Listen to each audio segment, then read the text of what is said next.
Hello everyone, welcome back to Mama in the Kitchen. Today I'm going to be showing you how to make shish barak, which is dumplings stuffed with meat in a yogurt sauce. So I'm going to go ahead and show you the ingredients. Over here I have 1 pound of ground beef. This is 90% lean ground beef. I'm going to be using 1 tablespoon of 7 spice, half a teaspoon of black pepper, about 6 tablespoons of canola oil divided, and then I'm going to be using about 3.5 cups of flour, 1.5 tablespoons of salt divided, 6 large garlic cloves, 1 onion, 1 tablespoon of cornstarch, half a cup of chopped parsley, a 1/4 cup of chopped cilantro, and then I'm going to be using 2 tubs of the labana, and this is about 16 ounces each, so you're going to need about 32 ounces total. And now we're going to go ahead and get started. All right, so the first thing I'm going to be doing is I'm going to get my dough ready. So in a bowl, I have my 3.5 cups of flour. I'm adding 1 tablespoon of canola oil. I'm also going to add half a tablespoon of salt. And then I'm going to add 1.25 cups of warm water. And then once I add the water, I'll be mixing it in and then I'll be kneading it and I'll show you how to do that.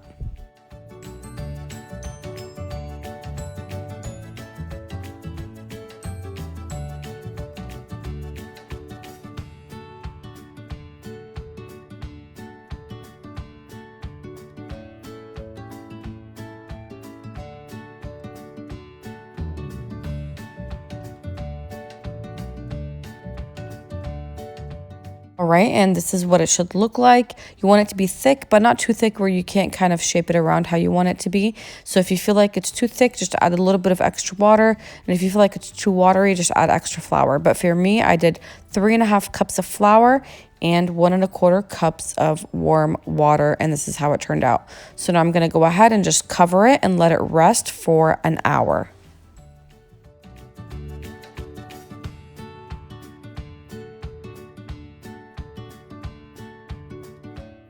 Alrighty, so while I wait on my dough to rest for an hour, I'm going to go ahead and make the filling, which is the meat and onion mixture. So over here I have my 1 onion and I've diced it very finely. And then I went ahead and heated up 2 tablespoons of canola oil. And I am going to cook my onions just for a few minutes until they become a little translucent. But I don't want them to be too golden. And I'll show you what it looks like once they're done.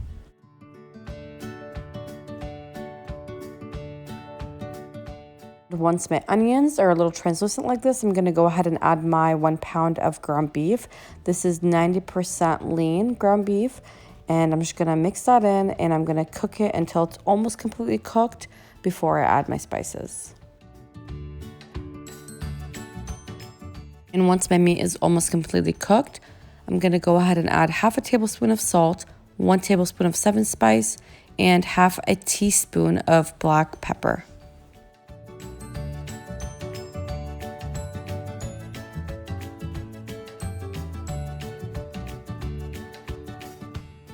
And then I'm just going to go ahead and cook the spices with the meat just for about a minute.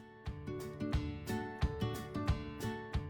going to go ahead and turn the heat off and take my pan off the heat, and I'm going to mix in my parsley.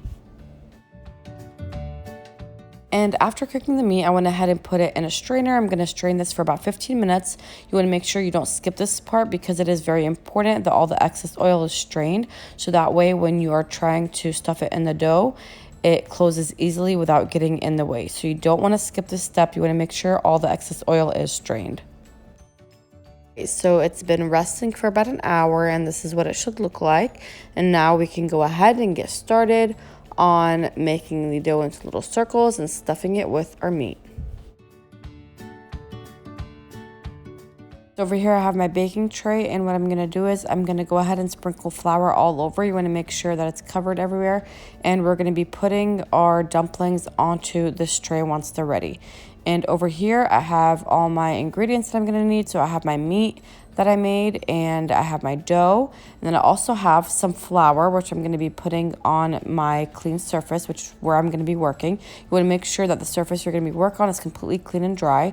And over here I have my circular cutting tool, but if you don't have that, you can just use a small Turkish coffee cup or whatever you like, just like any kind of round shape that you can cut the dough with. So now we're going to go ahead and get started.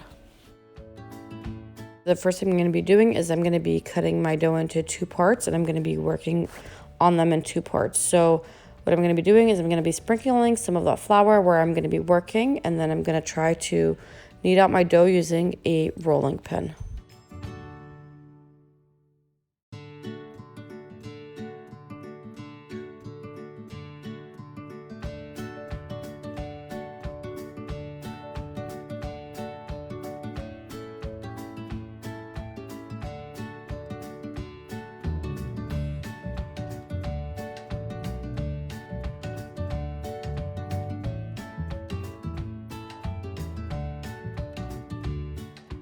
Right, and once it looks like this, you don't want it to be too thick or too thin. So this is how you want it to look. I'm going to go ahead and cut it into round pieces using my round tool. And by the way, we got this from Bed Bath & Beyond.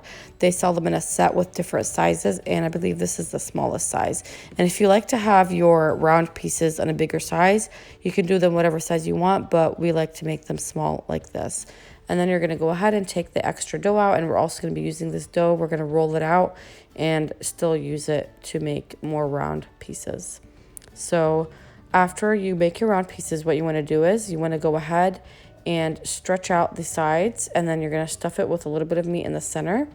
And then you're going to be closing it into like a taco sandwich kind of, and you just want to pinch the very ends. You don't want to pinch too close to the meat. You're only pinching the very ends just enough for it to be closing, and then you're going to kind of face it down where you pinched, and then you're going to round it up and pinch it on the ends, and this is what it should look like. And then I'm going to put it on my tray with the flour. So I'm going to be showing you how to do this again.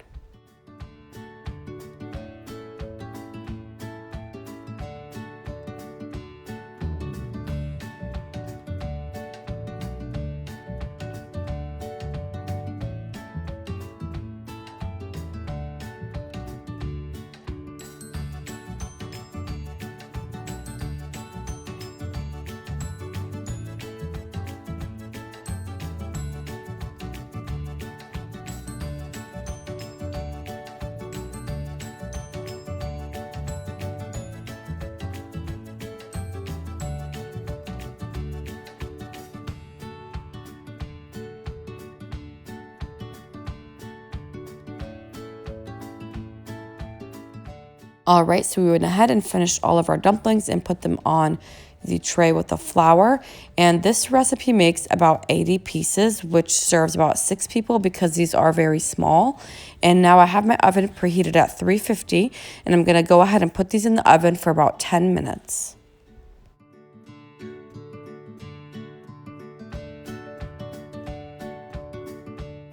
So while the dumplings are in the oven, I'm going to go ahead and get started on the yogurt sauce. So in a blender, I'm going to be adding 4 cups of water, the 2 tubs of the labana, which is about 16 ounces each, so 32 ounces total. And then I'm also going to be adding 1 tablespoon of cornstarch. Going to blend everything together for about a minute, and then I'm going to be pouring it into a big pot, which is where I'm going to be cooking my dumplings, and I'm going to bring this to a boil. So you want to bring it to a boil, but I'm not going to be putting on a very high heat. It's going to be on a medium-high heat. And now my dumplings are ready, and this is what they look like. So I'm going to go ahead and take them out the oven. And once it comes to a boil, I'm going to go ahead and add half a tablespoon of salt. And I'm also going to add, I feel like it needs more water, so I'm going to be adding 2 cups of water. So total is 6 cups of water, but I added 4 in the blender, and I'm going to be adding 2 more cups to the pot. And I'm going to stir this in for a few minutes before I add my dumplings.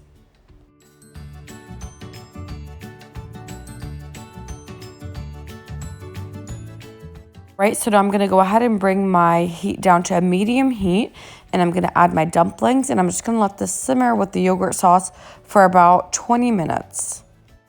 And after you add your dumplings, you just want to stir them a little bit just to make sure that they're all completely coated with the sauce.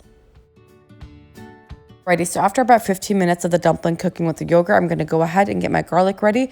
So over here, I heated up a 1/4 cup of canola oil, and I'm going to wait until this turns into a golden color, and then I'll be adding my cilantro. So this is 6 large garlic cloves that I've cut up into small pieces. My garlic is at a golden color like this. I'm going to go ahead and add about 3 tablespoons of the cilantro to my garlic, and I'm gonna mix it in, and then I'm gonna let this cook together for about 30 seconds, and then I'm gonna mix it in with my yogurt sauce and my dumplings. And then once I add it to my yogurt sauce and dumplings, I'm gonna cook everything together just for a few more minutes, and then it'll be ready to serve.